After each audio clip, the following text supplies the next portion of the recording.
Dhanik Bharat educational institutions inter IIT JEE NEET admission open. ఇక తమిళనాడు రాజకీయాల్లో అటు కోలీవుడ్ లో ఇప్పుడు ఒక ఆసక్తికరమైన వార్త హాట్ టాపిక్ గా మారింది. తమిళనాడు ముఖ్యమంత్రి విజయ్ తన నివాసాన్ని మార్చబోతున్నారా? దివంగత సీఎం జయలలిత నివాసం వేద నిలయంలోకి ఆయన అడుగు పెట్టబోతున్నారా? అందుకోసం ఏకంగా 350 కోట్ల రూపాయల డీల్ నడుస్తోందా? ఇప్పుడు ఇదే అంశం చెన్నై వ్యాప్తంగా సంచలనం సృష్టిస్తోంది. తమిళనాడు సీఎం గా బాధ్యతలు చేపట్టినప్పటి నుంచి విజయ్ ఒక ప్రభుత్వ ఉద్యోగి తరహాలోనే పనిచేస్తున్నారు. ప్రతిరోజు ఉదయం 10 గంటలకల్లా సచివాలయానికి చేరుకుని సాయంత్రం 6 గంటల వరకు అక్కడే ఉంటూ పాలనా వ్యవహారాలు చూసుకుంటున్నారు.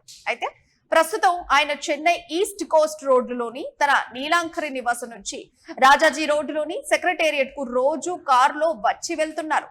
ఈ రెండు ప్రాంతాల మధ్య దూరం దాదాపు 18 కిలోమీటర్లు. సీఎం కాన్వాయ్ వెళ్లే సమయంలో ట్రాఫిక్ పోలీసులు ఆంక్షలు విధిస్తుండటంతో ఉదయం సాయంత్రం వేళల్లో ఈస్ట్ కోస్ట్ రోడ్డులో భారీగా ట్రాఫిక్ జామ్ అవుతుంది. స్కూళ్లు, కాలేజీలు, ఆఫీసులకు వెళ్లే సామాన్య ప్రజలు తీవ్ర ఇబ్బందులు పడుతున్నారు. వాహనాలను అదుపు చేయడానికి పెద్ద ఎత్తున ట్రాఫిక్ సిబ్బంది కూడా శ్రమించాల్సి వస్తోంది.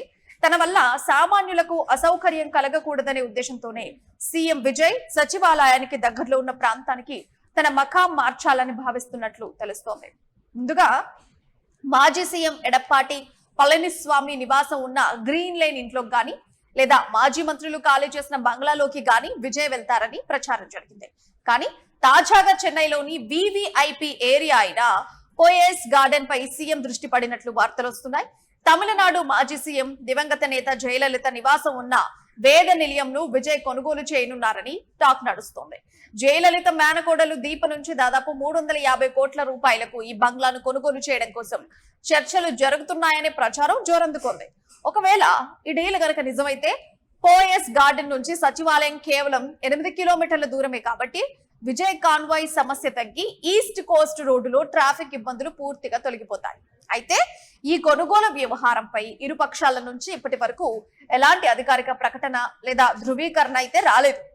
ఈ వార్త ఇప్పుడు మరింత ఆసక్తికరంగా మారడానికి మరో కారణం కూడా ఉంది.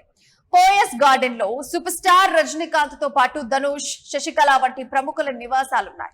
రజనీకాంత్ నివాసానికి సరిగ్గా పక్కనే ఈ వేద నిలయం ఉంటుంది. విజయ్, రజనీకాంత్ మధ్య చాలా కాలంగా సరైన సంబంధాలు లేవనే ప్రచారము జరుగుతోంది. విజయ్ సీఎం అయ్యాక కూడా రజనీకాంత్ కనీసం ట్విట్టర్ ద్వారా అభినందనలు తెలపకపోవడంపై టీవీకే శ్రేణులు ఇప్పటికే అసంతృప్తితో ఉన్నాయి. అలాంటిది ఇప్పుడు రజనీకాంత్ పక్క ఇంట్లోనే విజయ్ దిగుబోతుండటం చర్చనీయాంశమైంది. దీంతో పాటు గతంలో జయలలిత సీఎం గా ఉన్నప్పటి ఒక ఆసక్తికర సంఘటనను కూడా చెన్నై వాసులు గుర్తు చేసుకుంటున్నారు. నాడు జయలలిత భద్రతా కారణాల దృష్ట్యా రజనీకాంత్ కారును పోలీసులు రోడ్డుపైనే నిలిపివేశారు.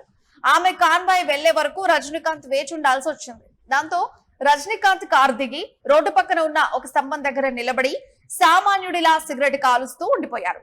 ఆయన చూడటానికి నిమిషాల్లోనే వందలాది మంది అభిమానులు అక్కడ గుమికూడటంతో చివరికి జయలలిత కాన్వాయ్ కూడా ముందుకు కదలలేని పరిస్థితి ఏర్పడింది. మరి ఇప్పుడు అదే వేద నిలయంలోకి సీఎం విజయ్ అడుగు పెడితే పోయెస్ గార్డెన్ రాజకీయాలు, సినిమా సమీకరణాలు ఎలా మారబోతున్నాయనేది ఇప్పుడు వేచి చూడాలి మరి.